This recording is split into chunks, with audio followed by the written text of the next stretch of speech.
Hey everyone, this is Tony, Dungeon Master for D&D Raw, and before we begin, I wanted to talk about the fantastic folks over at Tabletop Loot. They're a couple who sell and ship all sorts of loot, from t-shirts, mugs, tote bags, and most importantly, so many beautiful dice. We got to spend some time with these awesome folks at Gen Con this year, and you really need to check them out. Right now, you can go to tabletoploot.com and input the promo code RAW in order to get 15% off any dice that you order from them. We've started using some of their orange sherbet dice during our games, and rolling great for me. But they have so many other beautiful dice to choose from. So definitely check out tabletoploot.com and use the promo code RAW, R-A-W, to get 15% off all dice on their website. Thanks so much for listening, and thank you, Tabletop Loot. Also, don't forget you can support D&D Raw on Patreon to access behind-the-scenes content while earning our undying gratitude, including special shoutouts, bonus content, and even the chance to join us in the game.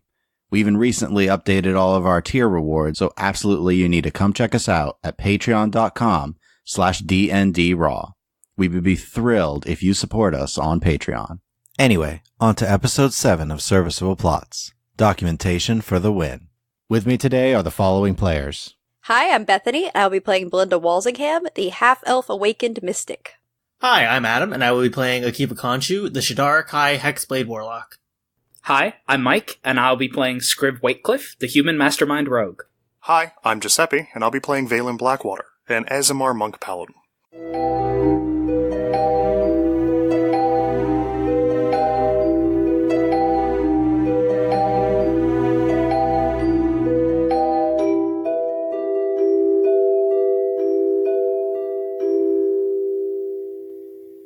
Last time, Akiva told everyone about his conversation with his patron during the early hours of the morning. There was great concern over this, as there was some definite sinister tones to the patron's words, as Belinda herself saw with her mind meld ability. This led Belinda to revealing that she could speak to people telepathically, surprising Valen and Akiva. While the guards of Ahmiran continued to follow Zolas, who was to be guarded by Valen and Akiva in the morning, Scriv and Belinda made their way to Arbitrate Academy, with a quick stop at Fantasy Office Depot. After a brief meeting with the headmistress, Zinevere, the pair met with the divination instructor Horgen, who inspected an amulet Scriv found, and suddenly spoke in a voice that was not like his own. We pick up with the party as Horgen says, "An old lost awakens an unspoken end. Undead rise as ancient love is rediscovered. A hero's lost will break the chains. A broken heart will bring about the dawn of evil. Beware the day the sun goes dark, as it signals the return of that which even the gods fear." What? Wait, What? what just happened? He looks up at you. No big deal. What? What? Sorry, What? what did you just say? I said interesting. I'm going to write down what he just said as quickly as possible, trying to memorize. I'm not going to remember that. I'm not going to remember that at all. Belinda can remember it. All I know is that I'm quick drawing my pen and ink and paper and just scrawling that down as quickly as possible. And then I'm going to slide over a copy of it to the divination instructor and say, you said this. I did? Yes. Sorry, I don't remember. You were, I think, sort of touching where the stone should be, and then you spoke and you sounded unlike yourself. Okay, and he puts his fingers there again. Am I saying anything? No. I would recommend, do you have a student or a second that you trust in your researching? Yeah, I have a few that help me with some research. I would recommend that you not analyze the amulet on your own, and at least have a second to watch over you in case there is another incident and there's more research that can be done. Alright, if you think that's important. Yeah, are you not concerned about this? Oh, you know these old necklaces. They've got all sorts of weird magic attached to them. There's no need to worry. Oh, geez there. I'm sure I'll be able to take care of it. I mean, as long as I'm not by myself, it should be fine. Mm-hmm. He just stares more intently at it. Okay, then. I'm gonna scroll down a copy of my own of this weird prophecy that the little gnome said. Okay. I look forward to your sending. We're all gonna die. All right, Belinda's like, hey, this isn't my thing. I'm just like, I'm not touching this one. Scriv is only falling back on professionalism to maintain his demeanor at this point. Palm that coin. Internal, like, what? It's less palm that coin and more I'm acting in an official capacity as Scrivener Whitecliff of Veripol, and I have a job to do. After we leave this room, Scriv is going to be like, what? All right, well, thank you, Horjin. We look forward to hopefully getting some answers about what this is, and we'll return in the morning at the latest. All right, no problem. Hopefully I'll have something for you by then. Yes, that would be great. Let me... Oh, and he starts to cast for a moment, and as he releases it, can you come to my office and help me take a look at this new artifact? Please hurry. And he's like, all right, well, let me know if there's any other information you have or anything else that can help. And he has the paper of the charcoal sketching and the paper of what he had just said, and then the amulet all on his desk as he's just getting book after book after book and starting to pour through it. All right, cool. One last thing. I pull out a piece of paper and I quickly just scrawl down what is effectively a receipt that he is the one who is receiving this artifact. I'm going to slide it over. Could you please sign this? Documentation for the win! If my dad hears that I gave away the relic without getting any sort of receipt, he's going to tan my hide. It's going to be from out of the ditch and into the duck pond, if you know what I mean. That's what they say in Veripol. He looks at and he reads it really quick. Oh, yeah. And he just quick signs it. Thank you. Fold it up. Documentation for the win. Yep. It's what all fantasy worlds are missing. More documentation. I love it. I'm a Scrivener. I This know. is what I do. Yeah. I know. So, we're going to step outside calmly, Mm-hmm. professionally. Close the door. What was that? I feel like I've seen a lot of things. I have never seen that. No. Spontaneous prophecy. What, is that what that was? It sounded like someone was using him like a ventriloquist dummy. That's worse. Yeah, a Oh. lot worse. Okay. We already have a party member dealing with, an unknown patron, and now we have this. I have absolutely no idea how our personal business affects our mission. This was just a side quest. A side gig. However, I am totally on board with asking Zolas if this makes any sense. Yeah, he is a cleric, and perhaps he has some insight into it, because it sounds crazy. Can we go to the headmaster and see if there's anything from the shop class? Yeah, let's do that then. Let's head back, because I'm sure Kiva and Valen are eager to go see the town. I think that was their plan. So you do go back to Zinevere, and she has several earrings on her table and says, this is what we can actually spare. There's 5 on the table. Are they 1-to-1? These 5 are all linked to each other. Does it require a somatic component to activate? You simply tug the earring. Okay.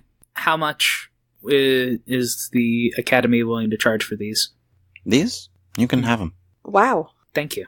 Of course. Our enchanter's very skilled, and these are more little things that he's developed over time and perfected. Okay. The rest he tends to charge for. She just smiles slightly. Can we use one to contact you? The range would be too far for anything past 250 feet. Okay. Then I will take the 5. Yeah, thank you so much. No problem. And to think people are suspicious of the Academy. We can figure out how to distribute this Okay, later. we'll do that later, yes. We got the 5 earrings of Yes. messaging. Okay, All right. So you guys are heading back by this point? Yeah.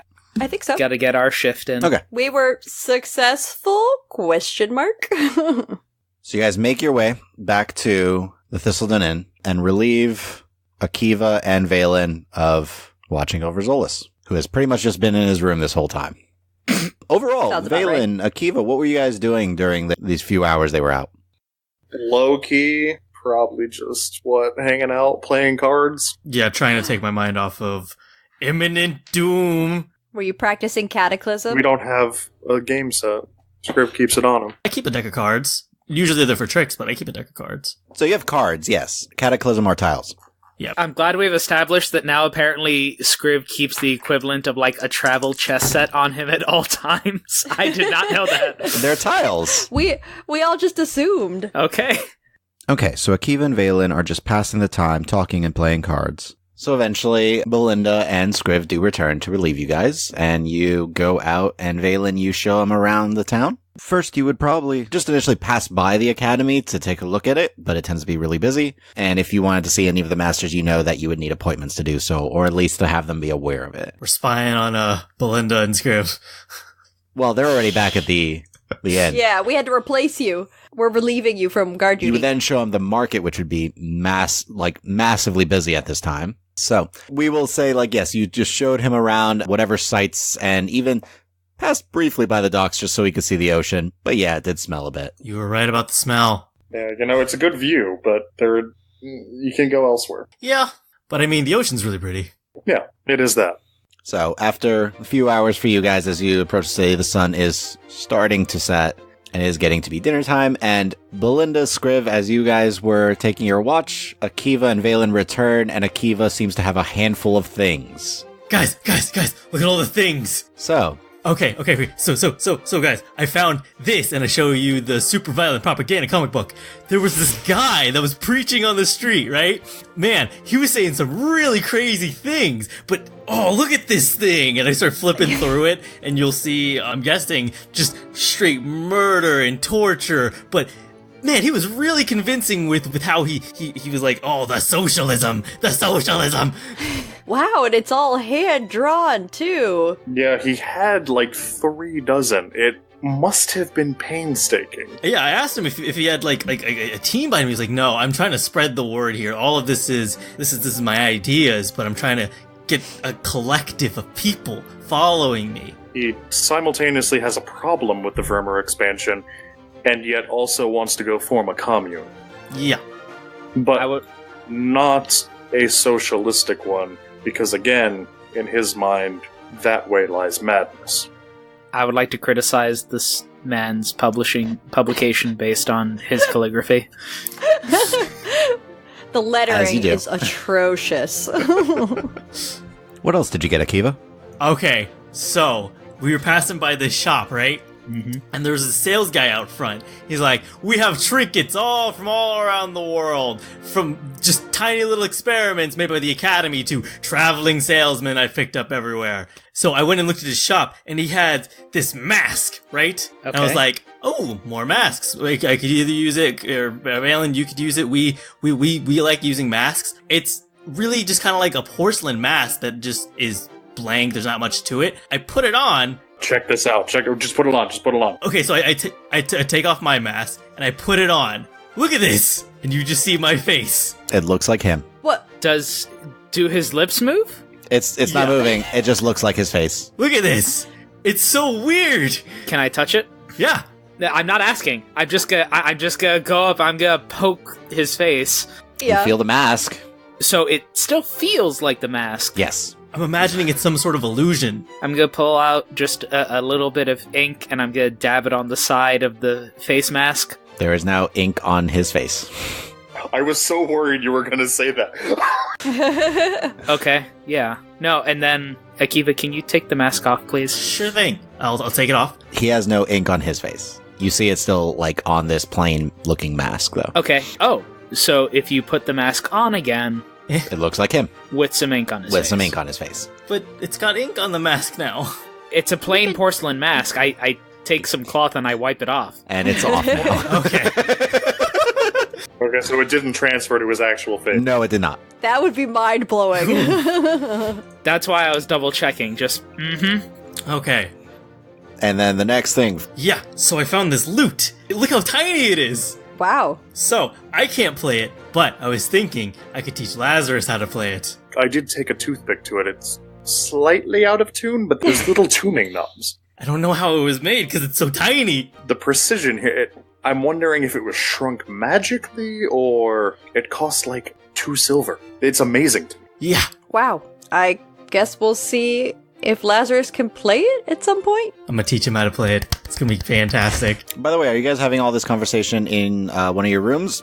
In Zolas's room, or did you go out to eat and then are talking about this? Like in the lounge area of the tavern. Okay. Yeah. Just wanted to check. I was gonna say we should do this in Zolas's room, just so he can be long-suffering over the fact that we're We're having all these deep, intimate conversations. We're doing an unboxing now. He is awake right now, so. Does he want to eat? Because we can be doing this over dinner and having another grand discussion about all of our lives in the middle of a tavern. I mean, you're gonna have to get food soon, so we'll say that you guys initially started showing this. Oh, we need food, and then head over to the ocean breeze. So much fish. Fried fish. Fried fish, the best fish. The best Oh, fish. now I want fried fish. Yep, there is actually fried fish here for the supper. At the Ocean Breeze? Yep. Nice. Rice and a spice bread. Spice bread. That sounds good. Anyway, so the next one is... Okay, and then I found this. It's a tuning fork. I was thinking of maybe picking up an instrument, so I'm just gonna use it to tune my instruments. And then I hit it. To anyone proficient in musical instruments, this does not fit any tonal scale. Could I test something out? Sure. I take the tuning fork and I hit the note. It's not any conventional note. I know. So then I'm going to go over to the tiny mouse lute, and I'm going to hit a string on there. Does it match up to the It's same matching scale? the mouse lute. Whoa! All right. I just go quietly hand that over to Akiva. It works. It works real well. You're welcome. Next. So I found this giant mosquito encased in amber. It's pretty. That's the entire story. Yeah. Yeah. I found it lying on the side of the road. You did not purchase it. No, but for some reason, mosquitoes seem to not like it. I can't imagine why. It's almost like a big brother to them, but... Wait, you didn't buy that? It was on the ground, but it was next to a stand. Oh, no. Oh no. Did you steal that amber? I thought it was on the ground. I thought it was just lying there. We bought other stuff from him. That's true. I think it all balances out at the end, and I don't think he wants this back, I gotta be honest. As I'm sort of eyeballing this hideous monstrosity Although in now amber. that I'm thinking about it, this does repel mosquitoes. It might actually be his own property and he wasn't selling it. He was just using it to keep away mosquitoes from his stall. Well, look, we'll head back after dinner. If he's already closed up, there's really nothing we can do because we leave first thing in the morning. This is true. Though I suppose I can leave some money with Cora, and maybe she can seek him out, or pay some urchin to do... No, that's a bad idea. Don't give urchins money. Better idea, just leave it with Cora and she can return it to him, because that thing is horrifying to look Keeps at. away mosquitoes. I don't know. We'll have to see if it still works even if it's not visible. Because that is powerful magic. Yeah. And I got a cup. Yes, would you like to describe this cup? It's a long, slender, really a wine flute, as it happens, made of a stained bone material. The edges rimmed with gold. Looks very fancy. A bit like marble, except, again, it is definitely a bone. I'm not sure exactly what kind of bone, but it's not human bone. And it'd have to be from something huge to actually make a wine flute out of it, so... Yeah. Looks very fancy. Yeah. Is it of any archaeological significance? Do I recognize the make of it? I can actually ascertain the value of all artifacts by sight. Tony's like, I regret this. Maybe slightly. It's not particularly old. It seems it Okay. was crafted recently. All right. Don't care. It's kitsch. Well, I will say, Scriv and I also have acquired some less fascinating, but perhaps more useful items. Okay. I lay out the earrings. A cup is always useful. Is it as useful as these? When am I not going to use this mosquito? And I've still got it in my hand, just waving it around. He's just sitting in front of his plate. Yeah. Well, these were given to us by the headmaster of Arborshade Academy. Apparently they had enough to share. Oh, And they can be used for sharing messages they attach to your ear. that is useful. Undeniably. Yeah. How rich are they? I mean, they're an academy, right? From what you told me, they're like a conglomerate of people. These are student projects. Well, I think this was perhaps, and it sounded like one of their higher level enchanters that does these in his spare time as a hobby. Oh, you're right. They were done by the lead enchanter as a side project. Huh. So they're ours now. Cool. It seems like it'd be good for us all to have an additional way to stay in communication beyond, shouting, not looking at Akiva. Is that all you guys went to the academy for? Or was there... Give Belinda the side eye. I mean, we had something we were looking into. I've been in correspondence with the head mistress previously, so she was expecting us. I'm gonna say to Scriv, share as much as you want. This is yours. I look over to Zolas. While we were taking care of another assignment, we received a cryptic message from the divination instructor, and I slide over the piece of paper. Can you make heads or tails of this? You're showing both of them? Yeah, I'm showing both of them and Zolas too. Okay. Yeah. I assume everybody's, like, reading it, right? Yeah. Yeah, if you guys all start chanting at the same time, I am so out. An old loss awakens. Okay. And Tony, we haven't made any checks on it. I don't know if now is the time for checks. And now would be the time for checks. What are you attempting to discern from this? I want to know if I recognize any of the phrasing from anything I've read. Okay. I will assist. Roll a straight intelligence check with the assistance, of course.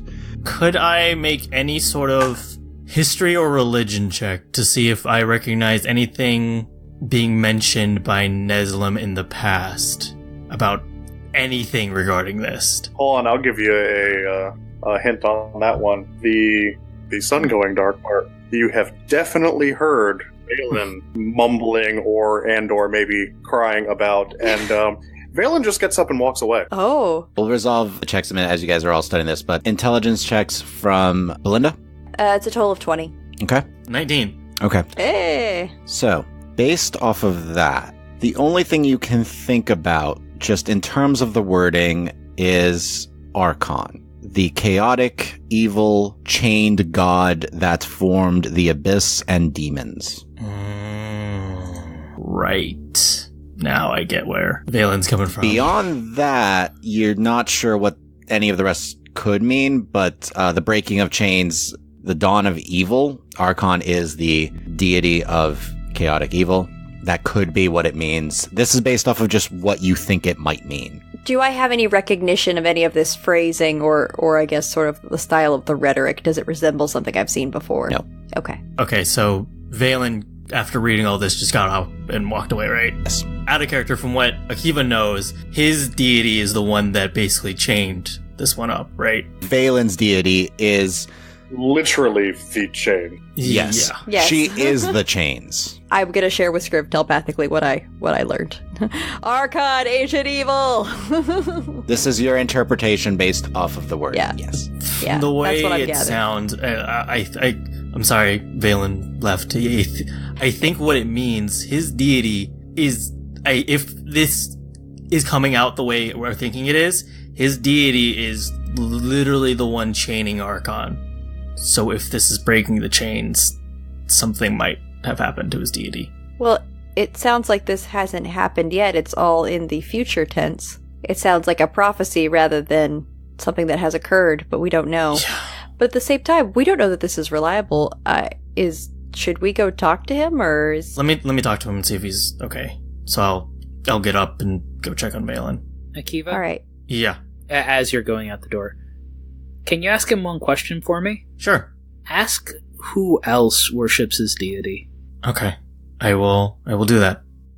Thank you. When you walk out of the tavern, Akiva, you find Valen just outside. Okay, Yeah, Hey. just leaning against the building, kind of looking at the sky.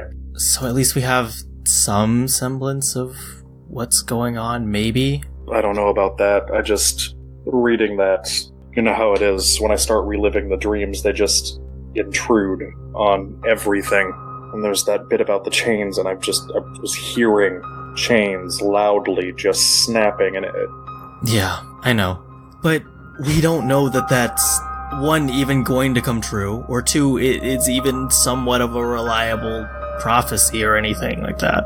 No, I don't really know anything for certain, because I haven't been able to force myself to parse out everything that Antara left me. But I'm really not enjoying having anything out in the world that even smacks of being the same. Yeah, and Belinda did point out that if it is a prophecy, it hasn't happened yet. Yeah, nothing about the last year has at all made me think that maybe something terrible that would take the attention of every god that is known, is going to happen. Sorry, I'm getting snippy. It's okay. I mean, it's a lot of information. You have every right to be upset. That's no information, that's the problem. It's just memories and warnings and fear, and no actual information on what to do. Whatever happens, we'll figure it out. I throw that one around a lot, but this is a big one. Yeah, I know. Thank you. No problem. Scriv did want me to ask, who else worships your deity? I mean, there are a few out there. More than a few. I mean, there's a small monastery or temple, and however they brand themselves these days, that I set up back home. That's where I send my extra money. There's a few speakers there. I know Ulrich, Cantor, he just goes by the title now. Cantor is out there converting people whenever he can. There are many people within the Church of Karis that, if they don't nominally worship Eshonai, they at least study and acknowledge that she is a part of him, in a way, so I can come in and have this discussion with him. If you need to take your time, take your time. Oh, and let's go do this. Let's go. Okay. Alright. While they were outside, Scriv, Belinda, anything? Well, I think we're waiting to see what Zolas has to say, because he was the one originally addressed by Scriv. Yeah, you notice he's reading it. As he finishes, his eyes kind of don't leave the page. He seems to read it again and again. Well, this seems to match up with what I saw. Or what was shown to me, anyway. Is this related to why you were attacked? Maybe. If, Tenebris is trying to do something, I can't imagine a demon lord going after a god. Or goddess, I guess, in this case, trying to break the chains, but it still doesn't make any sense to me why all the gods have suddenly gone quiet.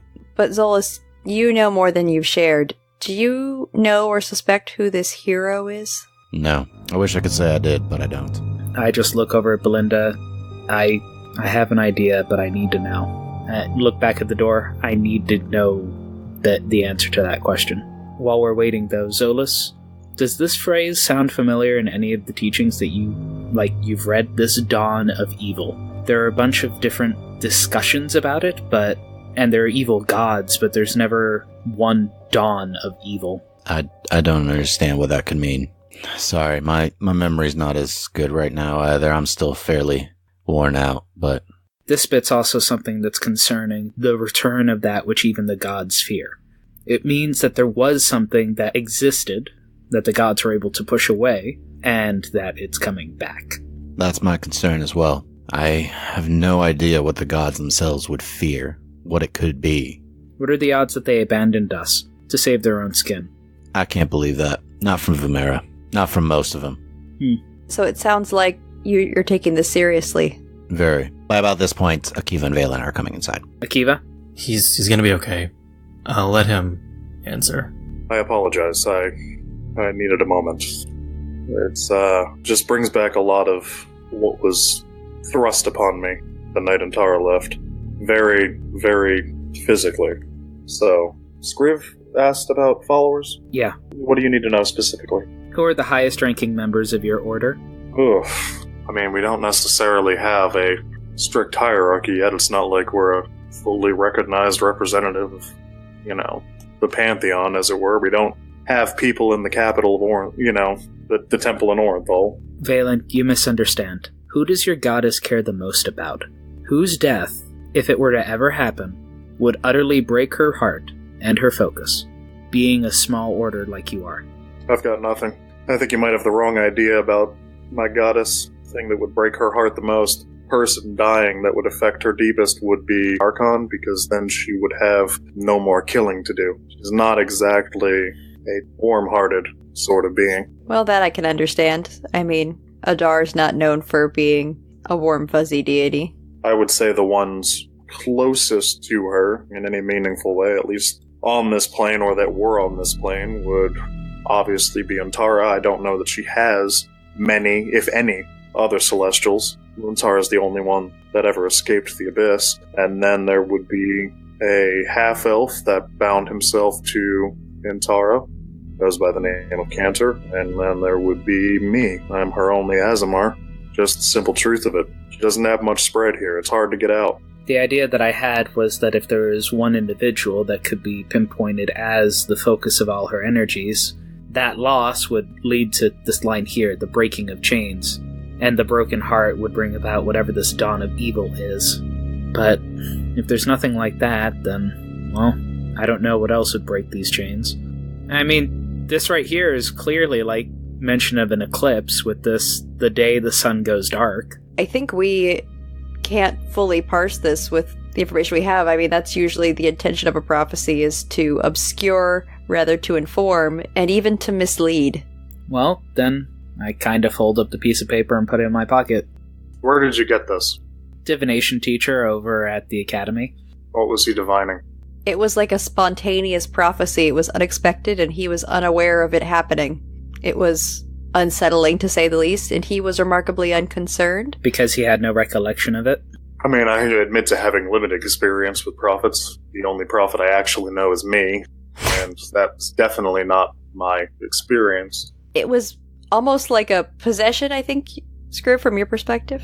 Raise my hands. I'm really leery to say anything like that. I don't even know what that looks like. You were just speaking? Was he performing any other spell? Was he working with anything? It was like he was speaking, and all of a sudden, it was his normal speech was broken, interrupted by this recitation in a voice that was unlike his normal speaking voice. And then he simply resumed speaking as if nothing had happened. Does that happen often to him? Doesn't seem like it. We told him to have an assistant nearby in case something like that happened again. But it felt like the message was for us, not for him. We shared it with him to see what his reaction was, or scripted. And if he could do any more research into the phrasing of it. Maybe there's a cadence in a different language that we're missing. So someone is doing something. That's definitely what it seemed like. Sorry, question, Tony. Yes. This was in common, correct? It was spoken in common. Okay, I assumed, but I just wanted to check. Yeah, and that's why I'm guessing that maybe if there's a different language, there's a context that we're missing. Yeah, that would make sense. So we're supposed to return in the morning to see if he has any further information based on his research throughout his many, many tomes. He'll give me a sending. That way we don't need to worry about holding up our exit from the city. Zolas has to get somewhere, and that is our job. Zolas kind of pipes in. The faster the better. And you notice he's hale. And we're already going to lose time avoiding the main roads. We need to leave preferably before dawn, but at dawn would be acceptable. We don't need to worry about going back to the academy to get further details about this prophecy. He's sending me a message directly. Alright then. Well, it's been an interesting night. Let's say we get some rest, get ready for the travel. I think that's reasonable. Make any preparations. Yeah, we'll need to secure, realistically, we don't need rations. I can get a pull cart and we can probably buy foodstuffs cheaper. I can cook for 5 people. I mean, it's going to be more cost effective that way. We can get some beans, some dried fish. I'll make a list. While they're doing Okay. that, I would like to give Zolas the once-over. He looks shaken. Yeah. What are you trying to determine? I would like to determine if he would feel more comfortable if we had a rotating watch this evening. Okay. Make an insight check. 22. You get the feeling he would feel more comfortable if you guys weren't all completely at rest at the same time. That's what I wanted to check, Yeah. because we did not do rotating shifts the previous night. Nope. But so far nothing's happened. Then I'll pull Valen aside. We should have rotating shifts. Someone should be in his room this evening. Absolutely. We haven't left him alone all day. When we were out, you didn't leave him alone, did you? No. No, not for a second. Okay, no, then we'll continue that plan. I can watch over him the whole night, actually. I don't think I'm gonna try to sleep per se. I think I'm just gonna I want you rested. What do you need? 4 hours, but I'll be conscious and I can keep watch. That's fine. You can be in the room, but I'll come in for those 4 hours to make sure you're not alone so you can actually rest. Okay. All right. Okay. We have a plan. Yeah, I would like to talk to Scriv before we totally call it quits, since it sounds like Akiva and Valen are doing watch primarily, and then we'll take maybe like the last couple of hours in the morning. Sounds good. Basically, you can only be awake for 2 hours during the rest. You need at least 6 hours of sleep, except for Akiva, who can be awake for 4 hours, but trance for 4. Right. Who is taking first watch? I'll take first watch. All right, but before we do that, I do want to talk Yes. to Scriv. So as you guys I'll hold are, on that. basically you head back to your rooms, you start to get ready for the evening. So Scriv, we weren't 100% forthright about the artifact. I'm assuming you want to keep it that way. I was told to make sure that nobody knew what the artifact was. I'm hesitant to leave it here when we're going to be heading across the country. Unless you have a way that we can get in touch with Paladin Whitecliff, then there's nothing that I can do. It sounded like, from what Horgen said, we might be able to take it to the elves in Solana for further information. I'm going to recommend that one of us goes to the academy and finds out if Horgen's figured out anything, and if not, we retrieve it to take to the elves. Tonight, Or very early in the morning, rather than sharing that with our companions at this point. I can make the run. I think that's probably for the best. just to be sure, because I would hate to think we've left it behind, especially when it seems to have had such a major impact on the people around us. So does that sound fair to you? This isn't about being fair. This is about making sure that the job gets done. I feel like if we leave it here, we won't know that it gets done, and it could be compromised. The city's been attacked once before, and we wouldn't know what might happen. At least if something happens, we'll know. If we're doing this, I'm going against my orders. Well, what was the intention of the job? The intention of the job was to identify the source of, well, it. It was an oddity. Right. Do you think that the elves are going to give us the information that we need? I think if Horjin can't give us answers, that's our next best option, and is still following up on what we were asked to do. And just leaving it with Horjin seems open-ended and doesn't seem like it'll lead to the answers we're supposed to get. Darn it. I was really hoping it'd be easy. Does your father ever give you anything that's easy? No, but I mean, this time it was Mom that was giving me the actual relic rather than Dad, and I thought it'd be straightforward. Nothing is ever straightforward, not like it seems. I don't know if we should tell Valen or not. This seems really important, and it doesn't seem right to be this vague. And the last thing we need is for him to find out, oh, hey, look at this, and then that's a lot of explaining. It's easier just to be forthright about the whole thing. I have no problem with that. This isn't a secret of mine, so I will leave it up to you when you want to share it and how. But you have to be careful. Keeping a secret is a difficult and dangerous business. I think I'm going to need some help getting into the academy late at night. It's not exactly as if I have a written invitation. I'm going to talk to Valen. Okay. One other thing. I know I've been sharing things that I haven't talked to you about, and I don't want you to think that's because I don't trust you or I don't want to share it with you. And you see probably the first smile since, well, the prophecy. Yeah. Not my soup, not my onions, you know? No, I suppose. It's a bit of wisdom that I learned from back home. Not my problems. I'm not going to pry. Well, it's not that. It's more, I guess I just wanted to be clear about why I'm doing it so that you and I are on the same page. I feel like, I don't know as much with Valen, but Akiva seems to really respond to, I guess, sort of a transactional sharing. It seems like the best way to earn trust is to share something. And maybe Valen too a little bit. So that's called trust. You're extending trust to these people, Belinda. And they're extending trust to you. And then you grow closer. Or I'm giving up a piece of information in exchange for information that's more valuable to me. I think you should get some sleep. You're overthinking it. There's no such thing, Scriv.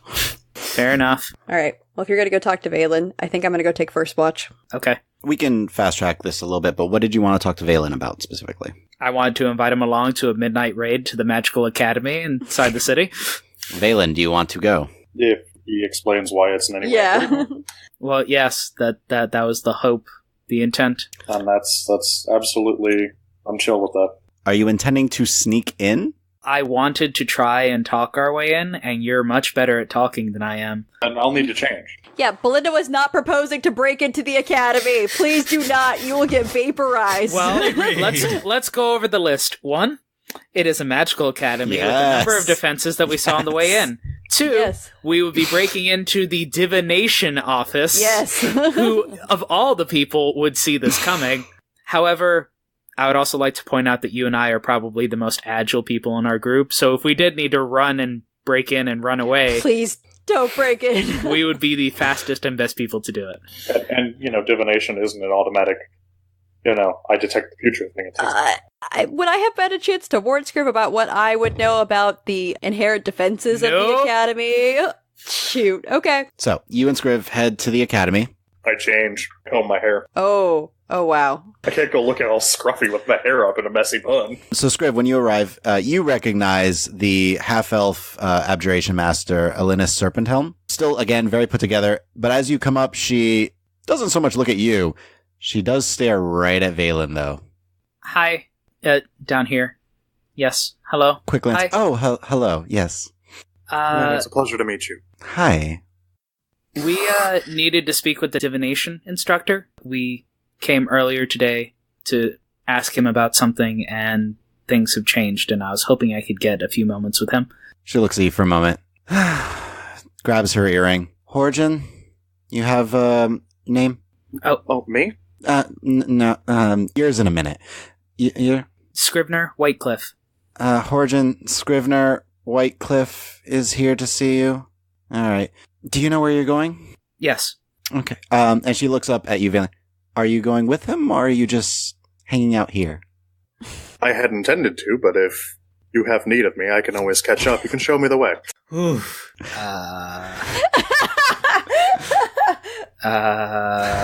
I'm just gonna look at you, and I'm gonna hope you understand body language for it. I said I'd be the distraction. Just go. Do I need to insight that, or can I assume? No, you get it. Yep. Alright, I'm just gonna go on ahead. We're getting in. That's all that matters. So you head on over, and when you get to the office, you see Horgen is there with two younger humans that are just kind of like staying with him and looking through books. Hi, did you have more information for me, or? Yes, and no. Okay. I have an individual who has information that might illuminate the prophecy that we got. Oh, and he just perks up. But I also need to secure the relic again. Oh. If there's a chance that the elves might be able to give us more information, then I'd like to be able to get their opinion on it. He kind of looks at it for a minute. All right, I have sketchings of it and of the writings and all of that now. I should be able to do more research. I can still send you messages, though, if that's okay, if I find anything. Oh, yeah. Is there a way that I can send you any sort of correspondence? If I get more information, then it'll be good for us to share information. Can you cast sending? No. I might check up on you every so often then. Okay. That's good enough for me. I mean, most I've been able to find is there was a reference to a very, very old elven civilization, but beyond that, I don't have anything else for you, sadly, yet. Hopefully the elves and their oral traditions will be able to have more information on that. At least point us in the right direction. I'm happy at least I could help with that. Solana might have more. I mean, elves, they have a lot of history, but... Yeah. Oh, if you want to call down to the abjuration professor, she's actually talking with the person I brought to speak with you. Oh, and he quickly grabs an earring. Master Alinus Serpenthelm, do you have... So on your end, Valen, you hear, like, she just kind of pauses for a moment. Oh, hold on. Not now, leave me alone. Oh, she's digging it. I have a curse. It's hard to be so beautiful. Like, are you heading out? Yeah. I'll walk with you. He is really good at that. Anyway, we're walking down to Crimp on Valen style. No. Probably to be saving me. So she actually asks you lots of questions of like, oh, how do you take care of yourself? And very much on like how you put yourself together. Do you work out? So down for this. And she does comments like, oh, well, I use, this and this and this. And prestidigitation is just so amazing to keep yourself looking proper. What do you do with your hair? I love it. Fabulous. And that's basically the conversation that you are in by the time Scriv and Horgen arrive. Valen, this is the man I was telling you about, Professor. This is the individual who you might find interest in interviewing. Yes, so he said you had more information on the artifact that he brought. Well, less on the artifact and really more information about the incident that occurred when you were investigating the artifact. I mean, that could help, yeah. Information's information. Master Alinus kind of is like, I'll be inside. Kind of walks away. So disappointing. He'll know how to reach me. Is there a wink involved? It almost sounds like a wink. No need to wink. Oh, sorry, winks are for posers. Winks are gauche. Are you implying that I'm gauche? Yes. Never. So what do you explain to Horgen? I will sit with him, and just him, not his assistants. I'm not about, that entire life. He can take notes if he wants, and I will just go over what confusing, fragmented flashes of dream that I can actually recover that matches what he, I guess, prophesized. Whatever came out of his mouth, that we can tie to different reference points in his text. Just make sure that he sees the corroboration. He can date it back to the night that I first got that sort of entire lump, and it might be of interest to him to know that it is, in one way or another, sort of, like that it's still with me, that a dream is one thing, but my particular condition is different, being an Aasimar and this coming from my Deva, and the fact that I have strange auditory hallucinations every now and then, weird happenings that seem to be tied to the visuals, so he might find all of that interesting. He does. He writes it all down in great detail. Great. If you can think of a way to help me have a more cohesive experience, to really fully experience the breadth of what I was given, so that I can make more sense of it without making so many assumptions, which realistically are just based on fear. If there's anything you can do to help, please reach out. You know how to contact Scrivener at this point. Yes, if I think of anything, I will absolutely send it your way, as he's finishing a note. I mean, a lot of times with visions, my understanding is you tend to have to kind of be at the moment.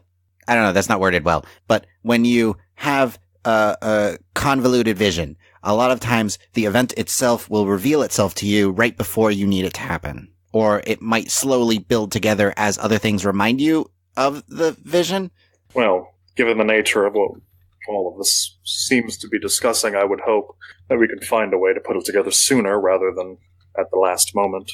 But Well, it's too late to stop it. Yeah. Thank you for all this information. And he's finishing up the last. Okay. If there's anything else you do discover, I will try and keep in contact with you, Scrivener, and we'll go about from there. And as a final, more personal aside, Mistress Serpenthelm did seem rather interested in keeping in touch. If you could tell me effectively what she needs to reach out to me via sending, we can make sure that she can stay in touch. I'll mention that she will be allowed to send messages to you then. She just needs to know who you are to do it. Well, yes, that is an interesting question. Well, she'll figure it out. I don't know exactly if she would need my title, my given name. I worry about giving out my true name to anyone that practices any form of magic, so you understand. Completely. And he's just smirking slightly. Well, on that note, thank you very much for your time, Professor. Happy to help. Let's go, Valen. We have to finish securing things before we leave. Right. Okay. So, Scriv, you are taking first watch. Akiva, also, are you going to be in the room the whole time? Yep. All right, so you are trancing for the first 4 hours. All right, so I believe the order of the watch was Belinda, Scriv, Valen, and then Akiva. So night passes fairly uneventfully. Belinda and Valen, you notice Zolas mumbling slightly in his sleep and toss and turn. You hear, don't wanna die. I can't. Overall, as you're kind of hearing this, he's sweating slightly. On a scale of 1 to 10, how distressed does he seem for a dreaming man? Yeah. Pretty distressed. I'll wake him up. I won't. So later on in the evening, Valen, you shake. What happened? You were very clearly having some sort of, I would say, bad dream. I just thought I would shake you out of it. Go back to sleep. Thank you. No time goes right back to sleep. Akiva. Oh no. During your trance, you just hear, something's coming. Be prepared.